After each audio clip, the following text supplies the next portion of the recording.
Sou o Fernando Baldin, é um prazer estar aqui com vocês. Obrigado, Marco, Carol, todo o time aí do Congresso de TI, sensacional. Estava acompanhando meu professor, César Monteiro, meu teacher, se ele está vendo aí, ele vai lembrar foi um professor de arte. Mas vamos falar um pouquinho, e a gente vai falar um pouco passar, porque essa letrinha, o RPA, eu vou entrar mais a fundo aqui no meu bate-papo, mas ele quer dizer, um acrônimo para Robotic Process Automation.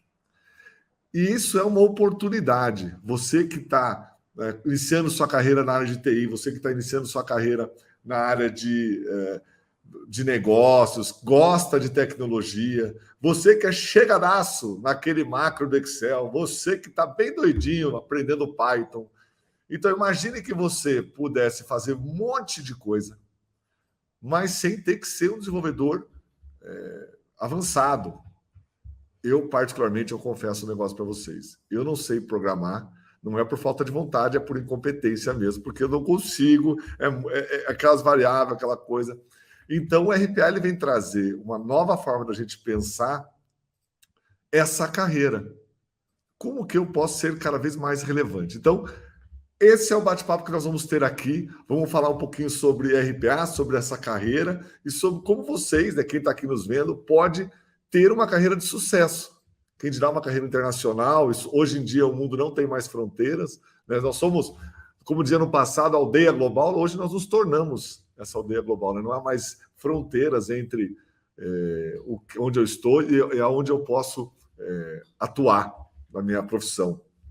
Então vamos falar um pouquinho sobre isso. Mais uma vez, obrigado a todo o time, é um prazer estar aqui. Nesses 30, 40 minutos a gente vai bater esse papo e ao final fiquem à vontade para fazer perguntas ali que vamos fazer Opa, aí sim. Me apresentando rapidamente, eu atuo com automação desde 2015, como o Marcão falou, na época que eu comecei, confundia-se muito com automação comercial. Automação comercial que é essa que a gente... Sabe quando você vai no mercado e vem aquele pip, pip. Você já imaginou que um tempo atrás a caixa do supermercado ficava digitando os valores de cada item? Vocês lembram disso? Muita gente não lembra, né? Mas você imagina a filinha do mercado tendo que bater cada item. Cara, já desmaiamos, né? A gente que é década de 80 para frente, que a automação comercial ela começa a pegar mais ou menos na década de 90. Então foi uma grande revolução no varejo de mercado brasileiro. O código de barras, o leitor de código de barras, etc. E a automação, em essência, ela é sempre a mesma coisa, ela otimiza processos.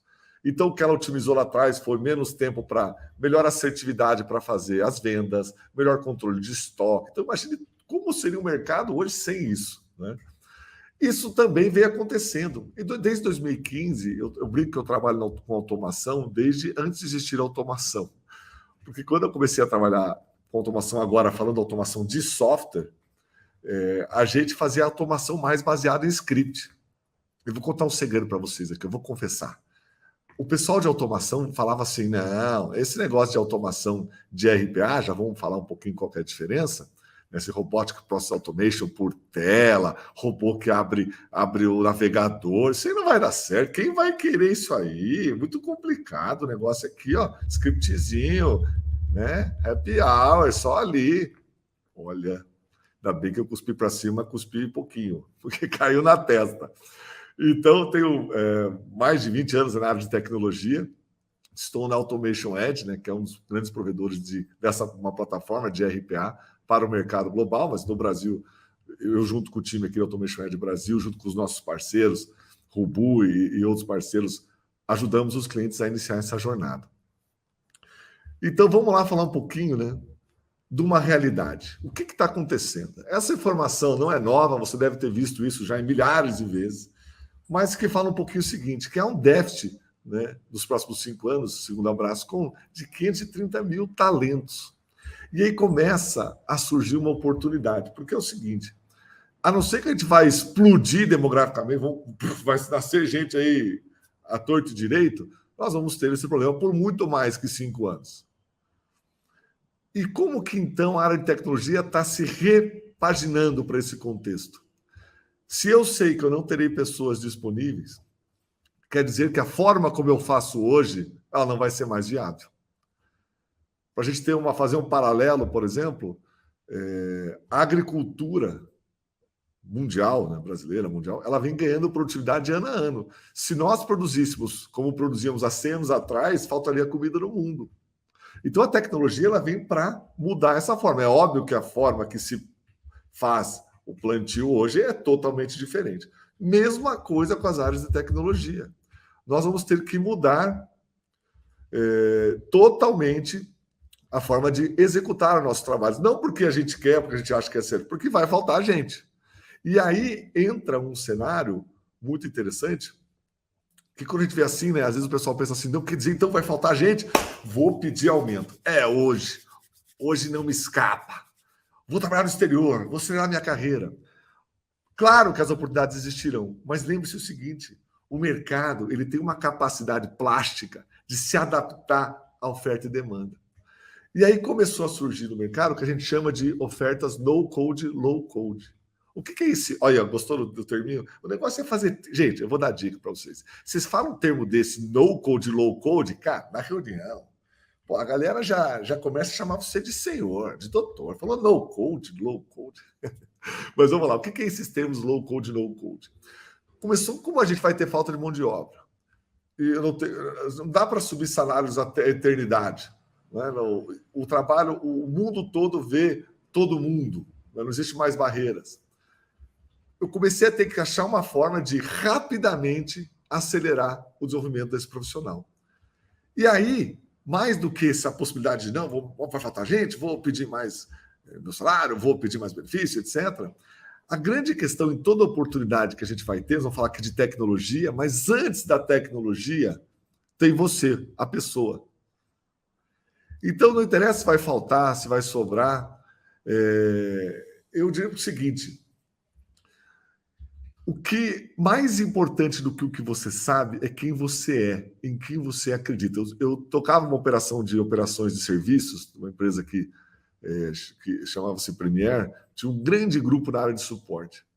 E eu sempre dizia para eles, olha, para os analistas técnicos começando, 22, 23, 24 anos no máximo, eu sempre falava para eles o seguinte, olha, você tem que trabalhar aqui, não é porque você está trabalhando para a empresa A, B ou C, você está trabalhando na sua história. O teu colega hoje, falava isso há 15 anos atrás, o seu colega hoje pode ser a pessoa que vai te levar para a maior oportunidade da sua vida. Então, esse negócio, aqui eu não vou trabalhar, sabe como é que é? Aqui ninguém me olha, tal. Você está achando que aquela empresa é a sua prisão eterna, ou é onde você vai ficar o resto da vida. E não é assim.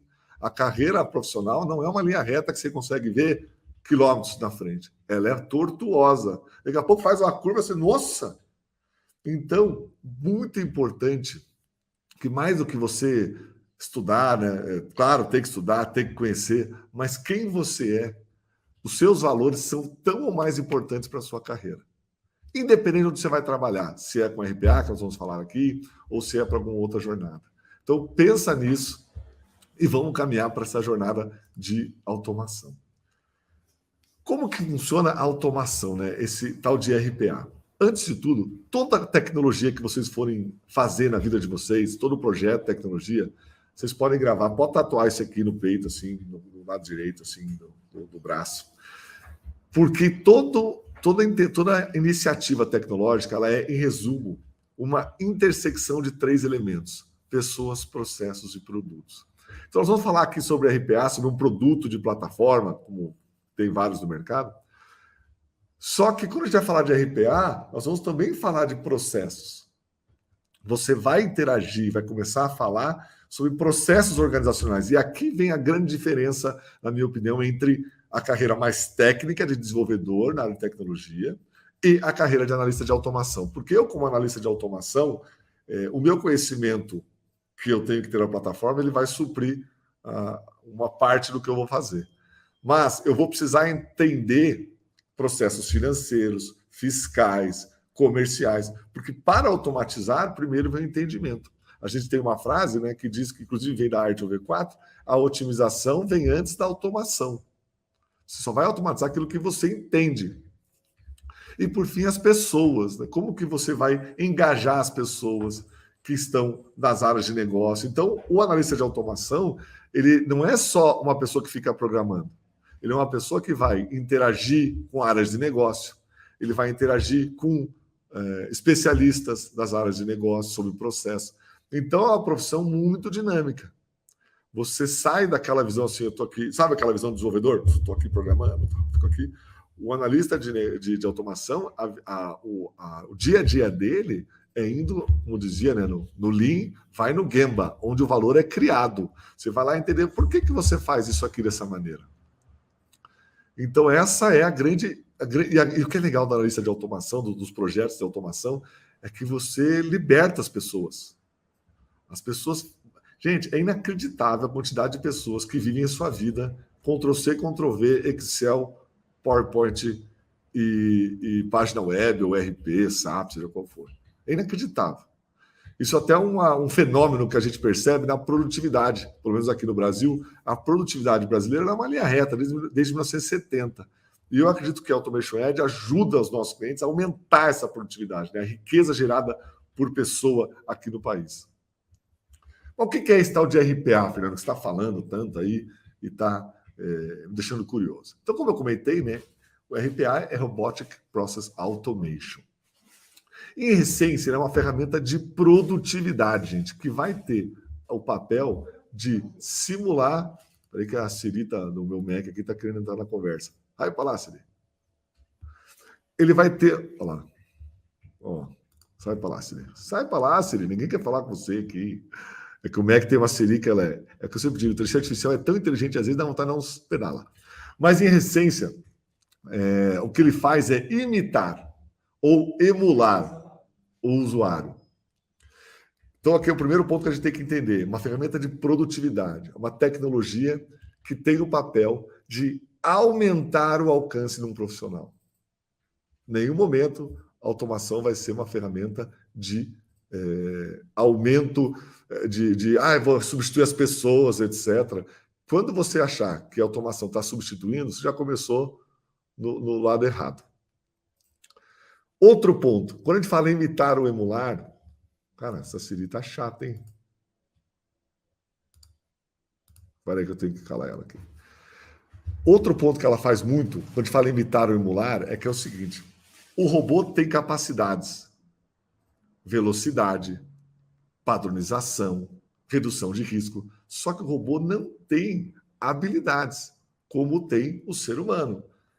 O ser humano ele tem muito mais capacidade de corrigir uma rota, ele tem muito mais capacidade de fazer um ajuste de algo que não é esperado, ele tem muito mais capacidade de buscar novas formas de fazer. Então, é a junção dos dois que vai fazer a evolução da produtividade, né? É como se fosse, eu gosto sempre de comentar, você imagina uma época pré-Excel. Não sei se alguém aqui é dessa época, eu sou muito jovem, eu já sou da época da nuvem, não sou o Marcão, e parece que ele é da época pré-Excel, dei uma olhada ali. Mas você imagina, gente, como é que era, sei lá, 1970, o chefe pediu um relatório e não tinha Excel. Como é que a turma fazia? Imagina calculando, isso, igual a caixa operador do mercado e tal. Aí o cara fazia aquele vendas por cidade. Ia lá e entregava para o chefe. Aí o chefe falava assim, pô, gostei. Ó, a Shirley está falando que ela é dessa época. Aí o pessoal falava o seguinte, gostei, mas agora você tem como fazer por estado? Cara, quando o chefe mandava essa, o cara já desmaiava. Passou 15 dias fazendo por cidade. Agora o que faz por estado? Pós-Excel, né? É predinâmica. Faz na hora. Inclusive com esse barulhinho. Então, a gente está vivendo essa época. O pessoal está falando que Lotus 1, 2, 3. Aí o Diego foi lá atrás, né? Lotus 1, 2, 3 também já peguei esse aí também. Mas vamos lá. A automação, né? O que o profissional de automação tem que ter muito claro? E quais são as características que você tem que desenvolver para ser um profissional de automação de sucesso? Primeiro é entender essa questão que a otimização vem antes da automação. O que eu quero dizer com isso? Copiar o usuário, lembra que o robô ele imita o usuário, ele emula, mas ele não é o usuário. Copiar o usuário é a certeza do fracasso, porque você vai fazer tudo do jeito viciado como ele faz.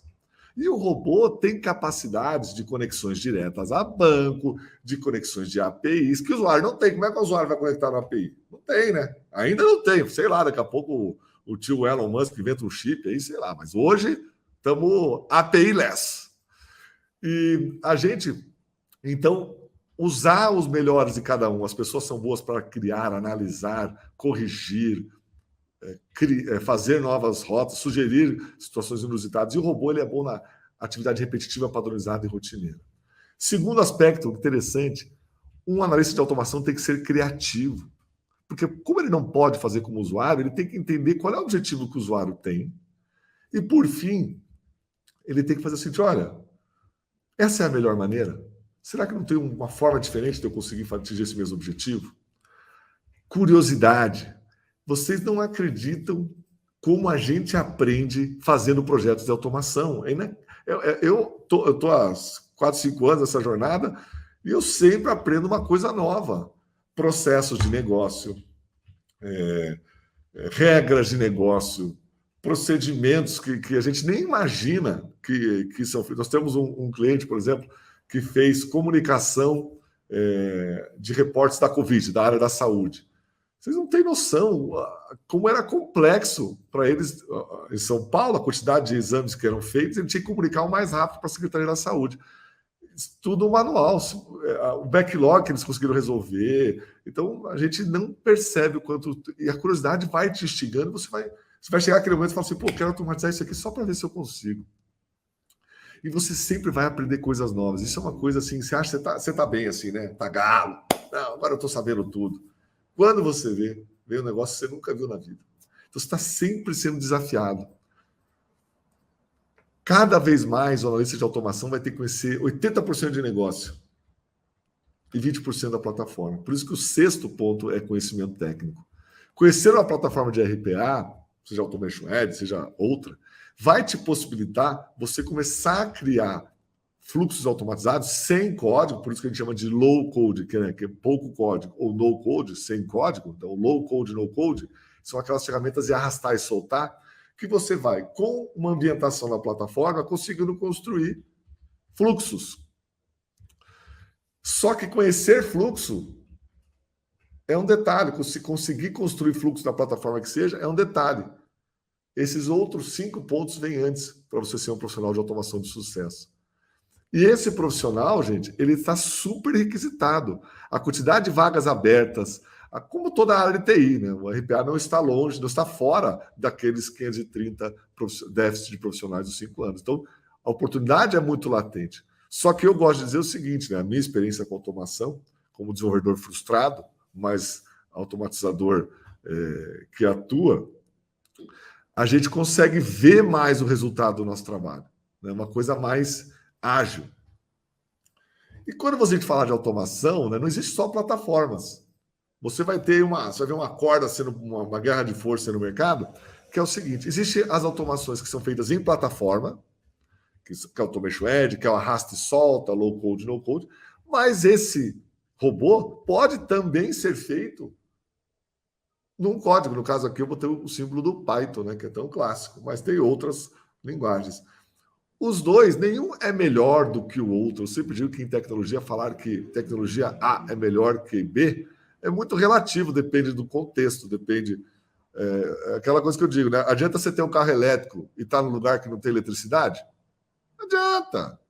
Não adianta. Então, vai no contexto, você tem que olhar muito o contexto da sua empresa, da sua carreira, das suas capacidades. A diferença principal é que quando eu vou para o código, acabo tendo que ter pouco mais de conhecimento para desenvolver. E quando eu vou para plataformas, no caso Automation Edge, inclusive nós temos, se vocês acessarem nosso site lá, automationedge.com/br, né, que é aqui no Brasil, tem lá uma plataforma de URPass para você estudar. Nós temos o nosso Academy também, academy.automationedge.com.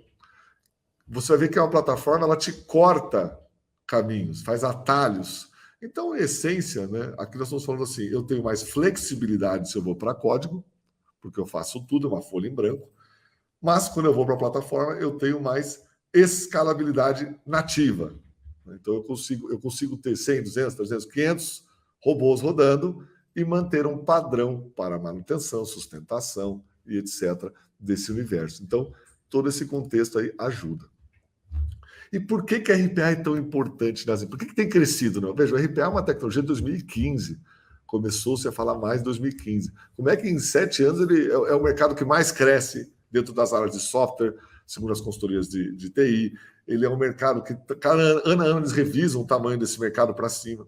Mas por que ele aconteceu? Porque aconteceu o seguinte. Era uma vez, num lugarzinho no meio do nada, lembra dessa música? Década de 80, viu que eu tô saudosista hoje, né, tecnologia. Década de 80, 90, havia uma promessa no mercado que dizia o seguinte: cara empresa, caro cliente, compre só um software chamado ERP e você será feliz. Tudo estará nele, não precisa comprar mais nada, fica tranquilo, o ERP é uma coisa só, um bloco indivisível de informações da sua empresa e tal. Essa promessa veio, foi para lá, veio, e não se cumpriu. Passado aí 30, 40 anos do ERP, é claro que o ERP é importante, né? O ERP é o Enterprise Resource Planning, mas é o software de gestão das empresas. Ele é relevante, ele é importantíssimo, mas ele não conseguiu ser a única plataforma a ser usada pelas empresas. Porque as atividades de pós-venda, atendimento ao cliente, N outras, CRM, elas têm complexidades que é impossível colocar no ERP. E aí começou a surgir outros bloquinhos. E aí, o que aconteceu com o RPA? Nesses outros bloquinhos, começou a se encontrar situações. Olha, nós temos uma informação que metade está no RP, metade está no CRM. Nós precisamos uni-las para fazer algo, para entregar uma experiência digital para o nosso cliente, para entregar uma experiência, para gerar um relatório, para gerar uma possibilidade de análise. E aí o RPA, esse é um modelo que o Gartner, que é uma consultoria da tecnologia muito famosa, que trouxe para o mercado, que é a empresa modular. Ele falou assim, olha, não dá para ser monolítico. Você tem que ser modular e você tem que ser adaptável. Então, nesse contexto, o RPA ele traz interações entre softwares de uma forma muito mais ágil. Você conecta como o software permite, é via conexão direta no banco, é via API, é via interface do usuário. E assim você começa a construir a jornada digital, seja do colaborador, seja do cliente da empresa. Então, o RPA virou esse acelerador da digitalização das empresas. E, obviamente, o crescimento foi exponencial e, com isso, muitas oportunidades para as pessoas. E, gente, tem coisas que, assim, eu estava esses dias de um cliente e participando, eles tiveram um Automation Day lá, e ele estava mostrando as automações que tinham sido feitas pelas áreas de negócio, que a gente chama de Citizen Developer, ou desenvolvedor cidadão, que são pessoas não TI desenvolvendo. E aí chega um rapaz lá, infelizmente não lembro o nome dele, ele falou assim, não, meu nome é tal, eu sou contador, tenho 24 anos, sou contador e vou mostrar o fluxo que eu fiz. Eu fiquei abismado por duas coisas. Primeiro que na minha cabeça, contador já nascia com uns 45, minha idade. Assim. Eu não sabia que contador tinha com 21, não conhecia. E o segundo que ele fez, ou seja, um contador formado em contabilidade, ele fez um fluxo, ele mostrando, eu falei, nossa, como é interessante, né? Com uma pouca ambientação da plataforma, né? Ele teve lá treinamento, etc. Como ele conseguiu ir longe? Então, essa caminhada, ela não é mais exclusiva da TI. A automação ela é sobre co-criar uma nova forma de trabalho, não é sobre substituir. É aquilo que eu falei do caixa, do supermercado. Né? Não é sobre, imagina se eu fizesse uma máquina para digitar, para fazer a conta física. Não. Código de barras para calcular em tempo real, já dá baixa no estoque, já avisa o fornecedor.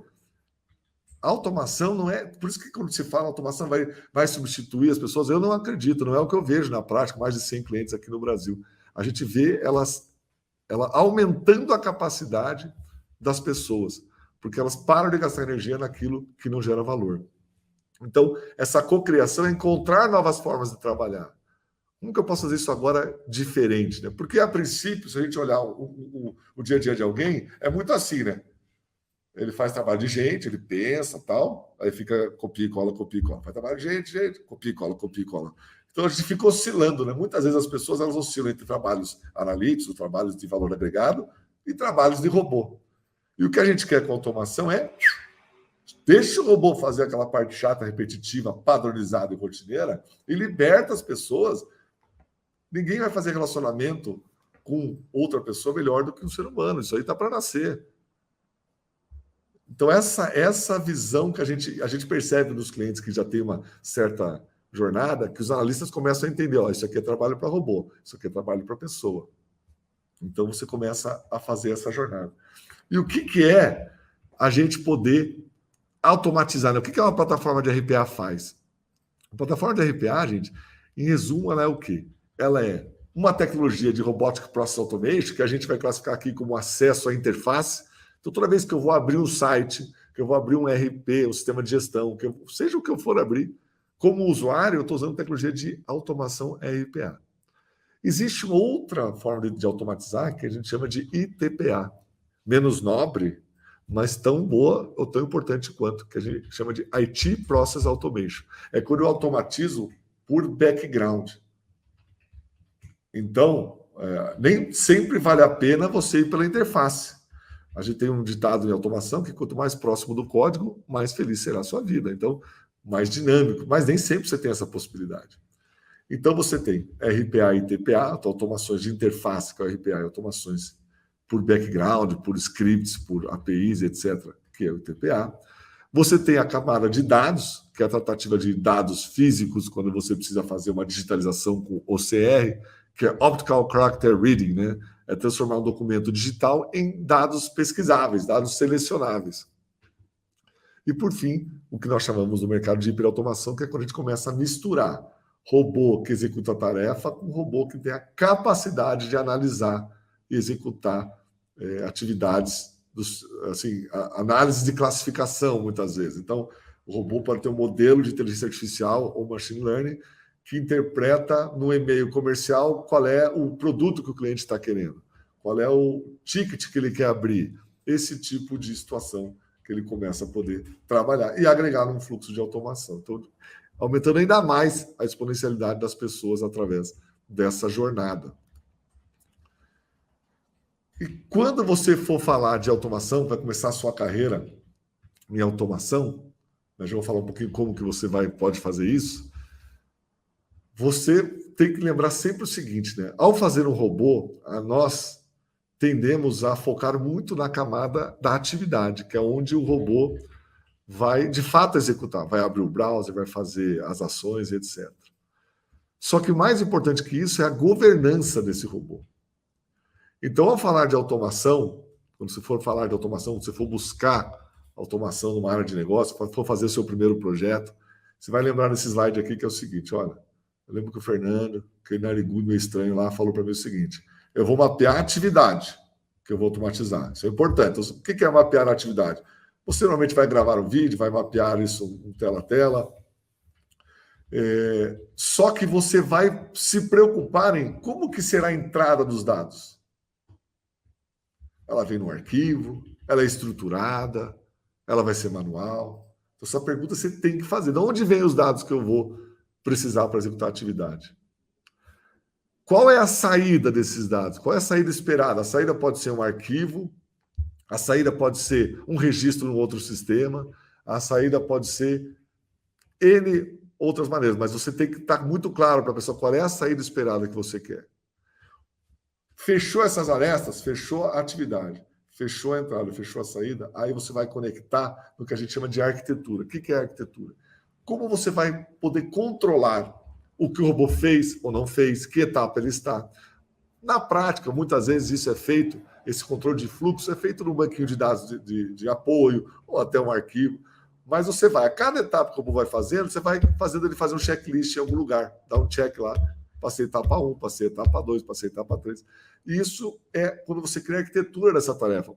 A arquitetura também pode ser, olha, primeiro eu vou fazer um exemplo, vou processar notas. Primeiro eu vou no site, baixo todas as notas. Depois eu vou no RP e imputo todas as notas. Porque o ser humano teria trabalhado de forma mais linear, né?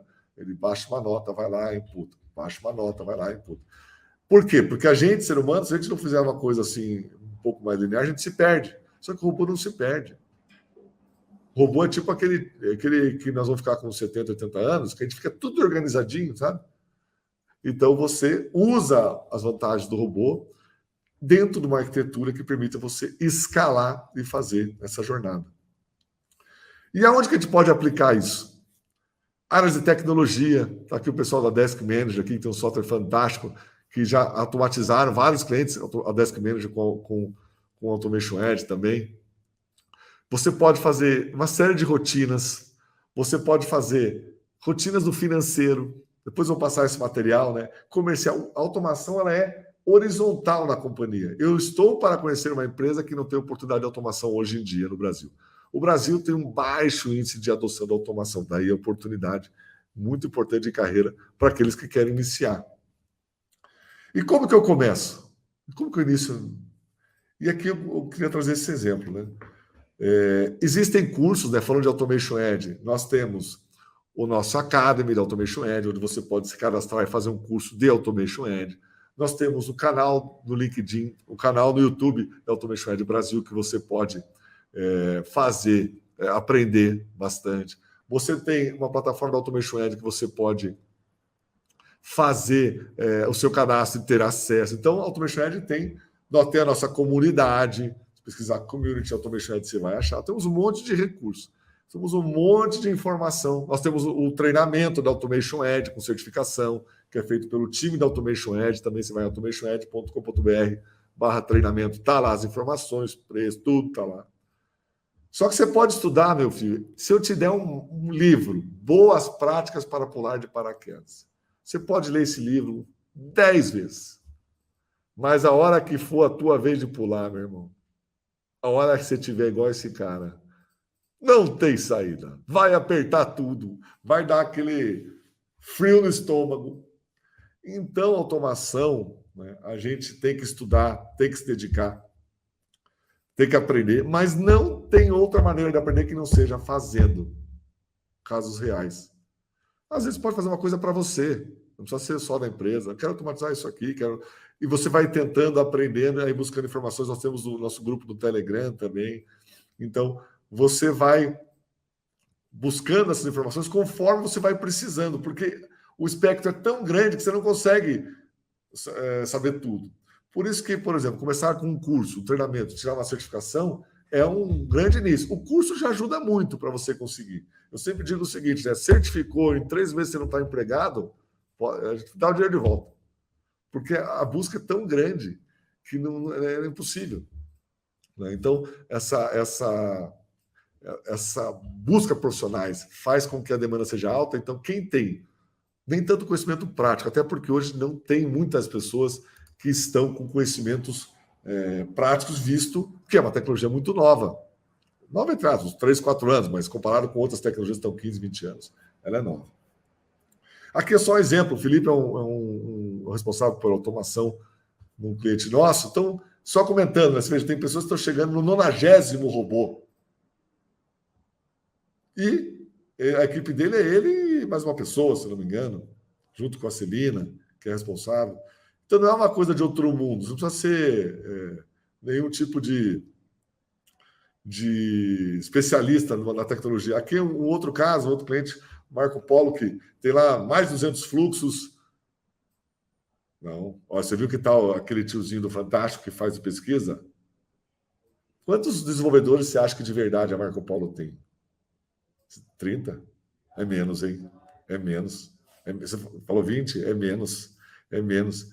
A Marco Polo, na verdade, ela tem uma pessoa que faz. Não somente ele faz os fluxos, é um modelo interessante. Tem o vídeo dele, do Bruno, no nosso canal, como chegar ao robô número 200. Vale a pena dar uma olhada. Ele conta um pouco assim, como é que ele fez, né? Então, é através desse desenvolvimento cidadão. As áreas desenvolvendo. Então, mais uma vez, as pessoas não técnicas assumindo esse papel. Claro que ele faz uma governança, uma curadoria, etc. Mas 80% do trabalho está acontecendo na área. Então, vale conhecer também essa jornada para vocês verem como tem potencial para isso aqui no Brasil. Adiantamos aqui, acho que uns 10 minutinhos, avancei aqui no tempo. Gente, queria agradecer, Marcão, todo o time da Congresso de TI, espero ter ajudado. Ficam os meus contatos, estava ali no LinkedIn.